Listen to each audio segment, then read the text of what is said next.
خواجہ چشتی کو وصال فرمائے 2 سال گزر چکے تھے۔ بختیار کاکی اداس رہتے تھے۔ اسی عالم میں عید آ گئی۔ نماز عید ادا کر کے واپس جو ہوئے تو ایک بزرگ کے کچھ سونگنے لگے، ایک جگہ رک کر کچھ سونگنے لگے۔ کسی نے پوچھا، یا حضرت کیا سونگ رہے ہیں؟ آپ نے فرمایا، ہمیں یہاں کی زمین سے بوئے عشق محسوس ہو رہی ہے۔ پھر اس زمین کے مالک کو طلب کیا اور اس سے یہ زمین خرید لی، اور مریدوں سے فرمایا کہ ہمیں یہیں دفن کیا جائے۔ محفل سما گرم تھی، قوالی پر بھی وجد کی کیفیت طاری تھی۔ اس نے لہرا کر یہ شعر ادا کیا: حضرت بختیار کی حالت غیر ہو گئی، آپ بے ہوش ہو گئے، شعر کی تکرار ہوتی رہی اور آپ کا حال متغیر ہوتا رہا۔ پھر 3 دن تک یہی کیفیت رہی۔ جب آخری بار ہوش میں آئے تو اس وقت آپ کا سر حمید الدین ناگوری کے زانو پر تھا اور پیر بدر الدین غزنوی کے آغوش میں۔ آپ نے خرقہ خلافت اپنے غیر حاضر مرید حضرت بابا فرید الدین گنج شکر کو پہنچانے کا حکم دیا اور وصال فرما گئے۔ چاروں طرف ایک کوہرام برپا ہو گیا۔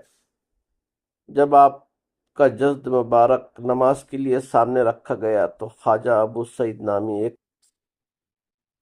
محرم راز نے بآواز بلندی اعلان کیا کہ بختیار کاکی نے یہ وصیت فرمائی ہے کہ ان کے جنازے کی امامت وہ شخص کرے گا جس نے تمام عمر حرام نہ کیا ہو اور عصر کی سنت اور تکبیر اولا کو کبھی ترک نہ کیا ہو۔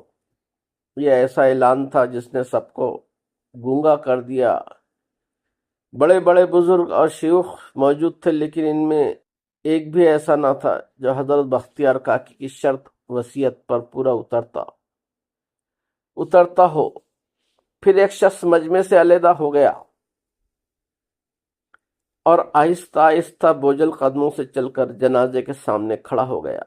اس نے رکے رکے لہجے میں سوار ہو جانے کے احساس سے اپنی زبان کھولی: لوگوں، ہمیں بے حد دکھ اور افسوس ہے کہ جس راز کو ہم پوشیدہ رکھنا چاہتے تھے، حضرت بختیار نہیں چاہتے تھے کہ وہ پوشیدہ رہے۔ ہم ان کی وصیت اور حکم کی تعمیل میں امامت کرنے پر مجبور ہو گئے ہیں۔ یہ آواز شہنشاہ ہند شمس الدین التمش کی تھی، جس کے لیے بعد میں پتہ چلا کہ حضرت بختیار کے خلفاء میں اس کا بھی نام شامل ہے۔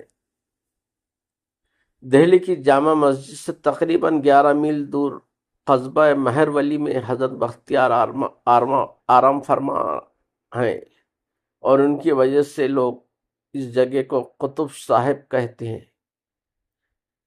582 عیسوی میں پیدا ہونے والے اس قطب نے 634 ہجری میں دہلی میں وصال فرمایا تو اس وقت آپ کی عمر 52 سال کی تھی، اور اس مختصر سی مدت میں آپ نے وہ مرتبہ حاصل کر لیا تھا جو ان کے ہم عصر لمبی عمریں گزار کر بھی حاصل نہ کر سکے۔ بدر الدین غزنوی، جن کی آغوش میں آخری لمحات میں آپ کے پیر تھے، لوگوں کو بتایا کہ وصال سے ذرا پہلے مجھ پر غنودگی سی طاری ہو گئی۔ اسی عالم میں میں نے دیکھا حضرت بختیار اپنے حجرے سے نکل کر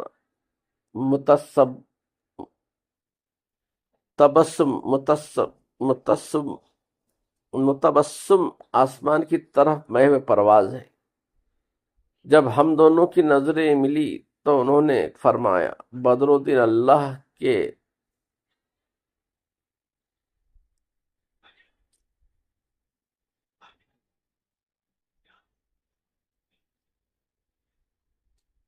اللہ کے دوستوں کو موت نہیں آتی، وہ جہاں چاہتے ہیں چلے جاتے ہیں۔ پھر جب میری آنکھ کھلی تو حضرت بختیار کی وصال فرما چکی سے۔